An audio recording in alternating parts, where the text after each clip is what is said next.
We are actually thinking about having a radiator put into the conservatory because it is very cold in this room over here, and we're thinking, if you can hear me over the spitting rain, because let's go back again.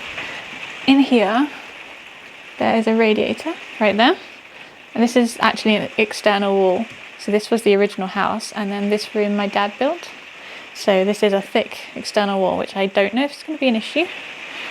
But we're thinking about putting a radiator down there behind my seat, so it'll warm me up while I'm sat here and the rest of the room.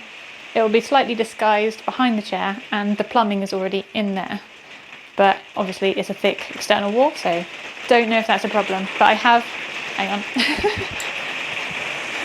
It's getting heavy in there. I have messaged, oh, why is that so red there? Oh, shadow? I have messaged the plumber that we've used before that does the boiler. He came and fixed that when it flooded. I only messaged him this morning and he hasn't replied yet.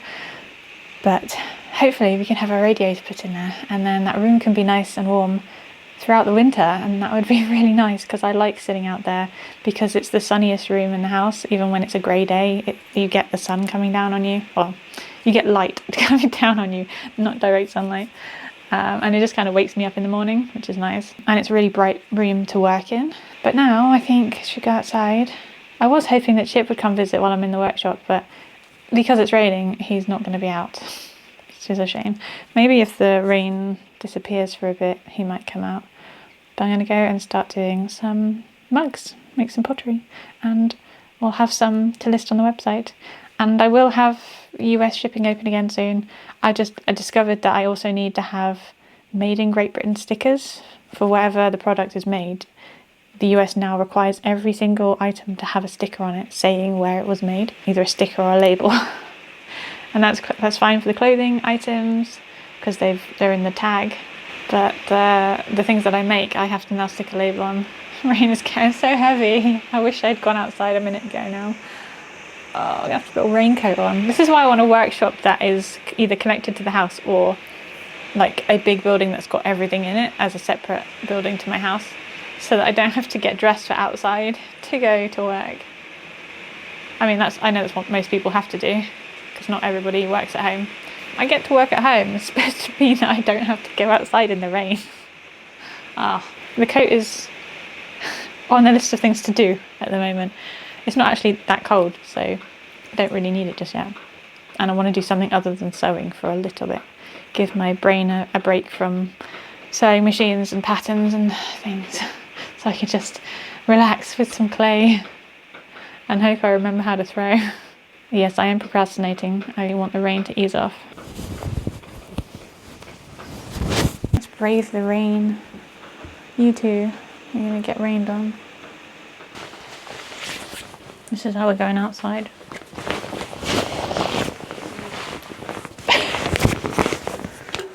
You're going to have to come inside my jacket, I think. Come get cozy with me. Let's go. Rain.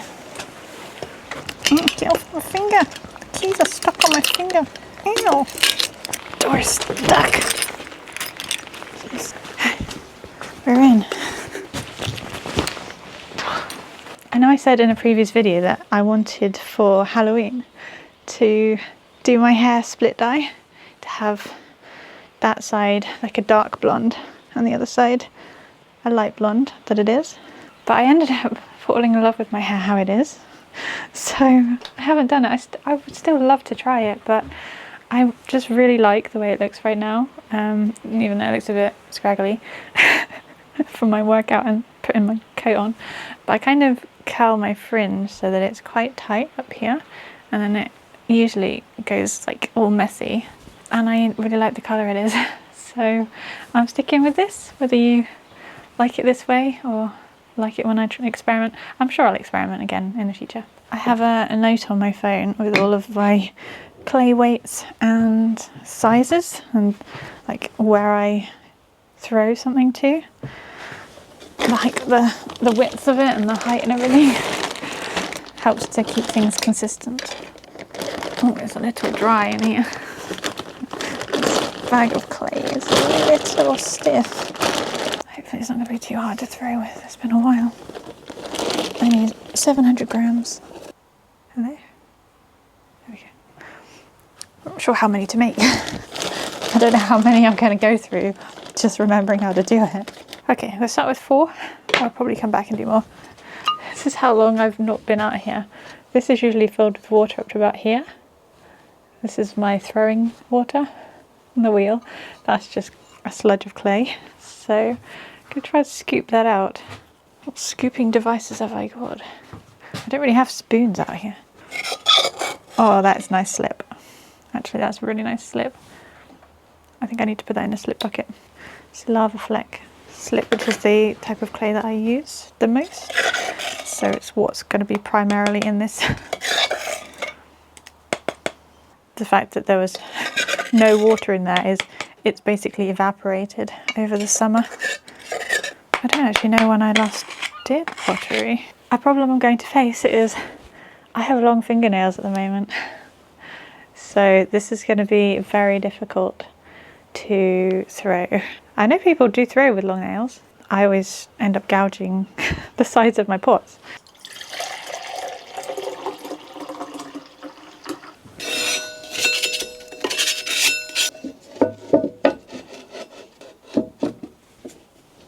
What a really good idea to open a fresh bag and use this for hand building things. Slab work instead of trying to throw with it. My battery's running low. Oh, how annoying. If at some point you see a video without any audio, just music, know that I ran out of microphone, so I had to put music over top instead.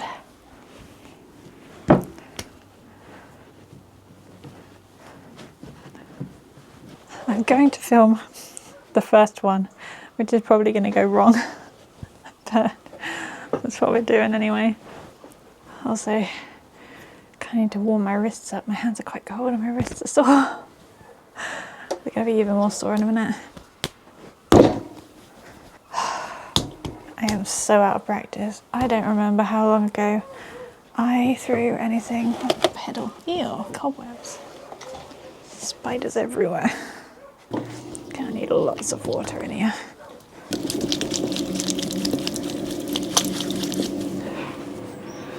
God, it's so stiff, this piece of clay. So stiff. Just trying to not unstick it from the bat.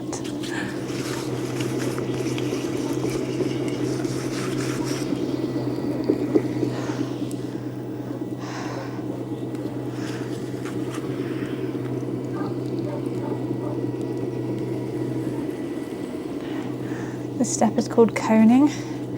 It's basically homogenizing the clay, getting all the particles to go in the same direction, and squeezing out any air pockets. And I managed to get a wobble in it. Oh, my wrist is so hurting already. Oh, it's not going too sweetie. I twisted the clay as it was going up, made a weird little lump in it. I have a bad right wrist. Oh, it's so stiff.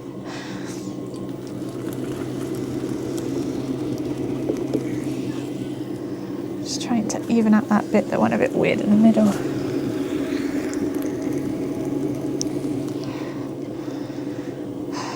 I'm probably introducing more water than I normally would because the clay is so dry. The bag's been open a while and it probably got a bit warm in here in the summer. Even though I tried to seal the bag up properly. 12 centimetres on the bottom, I believe. Yeah, 12 centimetres on the bottom.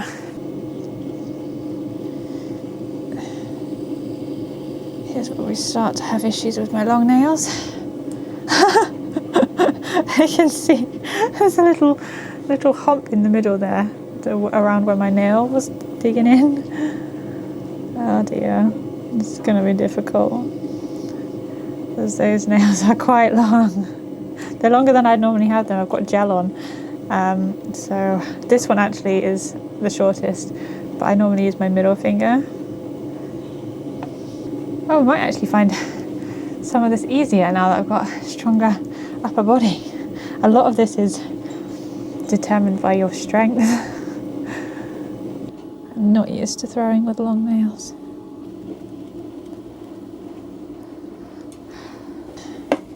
Need the outside of the walls to reach 12 centimeters.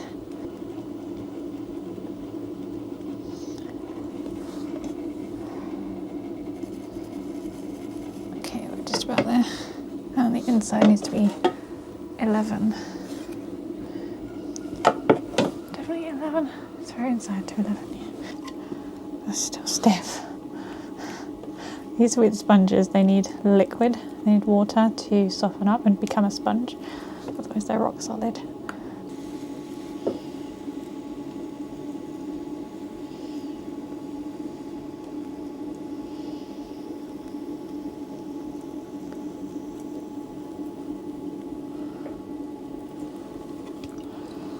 Try not to gouge the bottom of the mug with my nails.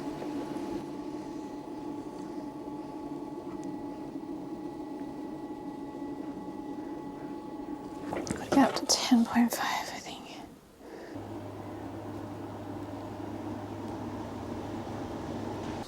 That's there, and the opening needs to be 10 centimetres, so I've got a bit further to go. You know what I'm finding? My hands are a lot steadier. I think it's because I've been working on like grip strength, my biceps and everything. I didn't expect this to be a byproduct of my weight training, but I feel so much more in control of the clay just by having a stronger upper body. That's quite cool, I'm very pleased by that.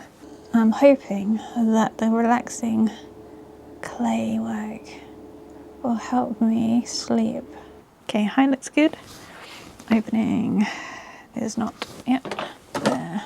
As you bring things wider, you can actually drop the height, which it has. So I need to probably get some of that out of there. It's a bit too wet inside.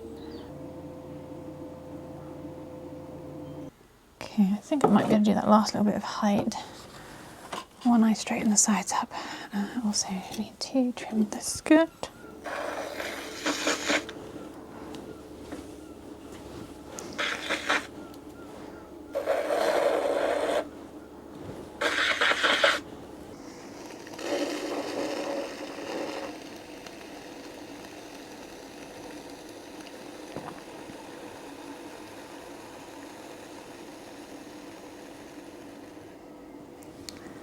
I am amazed. I fully expected this first mug to be a flop, especially with my long nails, but because it's been so long since I've made one, so long since I've been on the wheel, I don't even know how many months it's been since I was last sat here.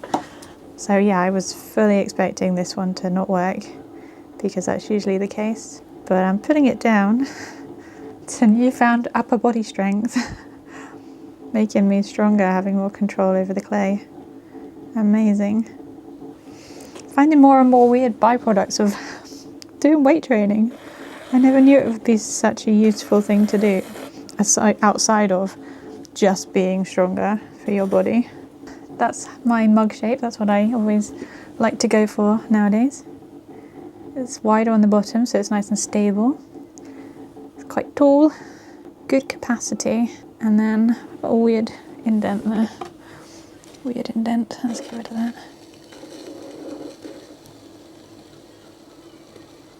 And then I put a square handle. Well, it's square, it's like straight out to the sides, but it would be slightly wider at the top so that the handle is perpendicular to the table. So there'll be more sticking out here, less out there because of the taper. Hope I explained that right. Still got some battery at the moment. Oh, I want to add a little spiral inside. I just have a little ball stylus and I do a little spiral in the middle, so once you finish your drink you get a little reveal.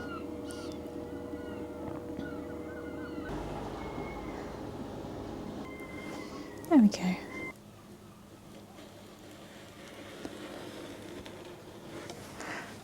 Now that can dry out for a couple of days and then I can put handles on. I'll let you know how the rest of them come out because I'm almost out of battery and my microphone is almost gone as well. Find a clean Clean finger. I got a clean finger. Hang on. Oh, that was disgusting. I'm not putting my hand in there. Okay. I've made 5 mugs and a plant pot. This was actually number 2. So number 1 worked perfectly as predicted. After a perfect one, I had a flop. It just would not stick to the bat. So I turned it into a short plant pot, and then I made 4 more. There was another one that also failed to stick to the bat. So that one was just abandoned, turned into a blob, and I've got it under some plastic to dry out a bit so I can reuse it again. Done. I'm gonna go and get some lunch now. It is 1 o'clock. Oh, and somebody asked, why do we use military time? This is just the 24-hour clock. In the UK we use all the numbers. So that is 1:08. Gonna go inside now, get some We're on my phone, so no microphone. I forgot to charge up the microphone, so it's on charge now. So the audio is not going to be quite as good, I'm afraid. I've just been for a walk, so my hair's a bit all over the place, and I'm about to do my workout. Shorts on, because I always do it in my sweatpants and I get too hot and have to keep rolling legs up and waistband down and t-shirt up and all sorts to try and keep myself cool, and then stick the fan on as well. But I'm going to show you my camera. This is the new one I got. This is the Nikon Z8. So the baby brother in size to my Z9. You can see it doesn't have the built-in vertical grip. You can get one to go on the bottom of here, but I want this one to be compact. It does mean that this one has much bigger batteries and the battery life is a lot longer. I don't know what the other differences are, to be honest. I just know that this is really good and compact. More compact, I suppose, than this. Not as compact as a compact, but a lot lighter. This thing's so heavy. The lens I got is a little tiny 40mm 2 f2, and you see the details. It's just so small, the little bit of glass in there compared to this one. The glass size is so much smaller. But I have tweaked some of the settings. I've put the screen protectors on. This one annoyingly hasn't gone on perfectly. There's a little patch there, but that one's fine. Very nice camera. And I have it equipped with a wrist strap that I'd got originally, I think for my Sony. So I can actually, which one falls? This one will go on here without breaking a wrist strap. And this is a Peak Design wrist strap that I got. One of the things I immediately do when I get a new camera is I take off the dangly bits, these things, but I couldn't fit this strap cord through the hole, so I had to put one back on, which is annoying. I don't like them because they rattle, so when you're filming you get that horrible sound if you're using the onboard mic. So I get rid of that one. I can't really get rid of this one, but I can pin it down so it's not going to rattle on that side when I'm filming with this. But yeah, I'm very happy. The weather is incredibly grey and raining, so I'm not taking it out today. I am excited to start filming and taking more photographs with this camera. More portable than my Z9. I don't know if I'm going to get used to having a fixed lens, a prime lens, because I'm used to having some kind of zoom, and I do like that. I didn't go for a 50 because I had a 50 before, and it wasn't my go-to lens because you have to set so far back to get a photo. Although I like it because it is all your eyes see. It's the focal range of your eyes, I believe. So in that sense, what you're photographing is what you see. So anything from 50 up is nice for portraiture because you don't get any distortion. You don't get like your ears coming forward as it sort of opens up your face with a wide angle lens. So for that reason, I didn't want a 50, so I went for a 40. I didn't want to get something like a 24 or 28 or something that's closer to the range that one has, because I can use that one, 24 to 70. But I wanted something small, so this is what I got. And then I did look at some other ones. I would really like the 14 to 24, so that would be in the holy trinity of lenses, you have the 14 to 24, the 24 to 70, which I've got there, the 70 to 200, which I've got in there. And I want to complete my trinity, but it's an expensive lens, and it's so wide that it does leave you with lens distortion, and I don't want to have to fix that on every single photo that I take with this camera, so that's why I went with 40, so there'd be less distortion. With Paige and Vic's help, I spent ages looking at lenses. I did not know what I wanted, and they sort of helped me talk through what I wanted from the camera and what lens I should get. And in the end, Paige just said, get the 40. She's very to the point, just do it, just do the thing. So that's one I got, it's the 40. If there's a different lens you think that I would get on well with, what I want to do with it is to take photos of like a plant that's close up, or some trees, or some landscape, or some people in front of me. Basically just anything, as if this was a travel camera. You just get everything with the one lens, basically. I know I'm not going to be able to get up close with anything far away with a fixed lens, but I also want it to be compact. I don't want it big. I do like the pancake lenses. I've never had one. They're like right down there, really small. But yeah, I did go through a lot of different lenses, looking at different options, and this one was relatively cheap. This was, I think, the cheapest one of all the ones I looked at as well, so that was nice to get a nice cheap lens for it. I think I have all my settings set up how I like them. I work manual, and I have manual ISO as well. I was looking at it last night, so it's currently on 1000 ISO. So let's drop that back down. And it's nice that it's a 2 lens, because I'm used to a 2.8, so it's slightly wider aperture than I have on my other lenses. The only one I had lower was my 50, which was 1.8. I need to get back out and continue my pottery, but I also need to do my workout this morning. Go out and check on the mugs I started.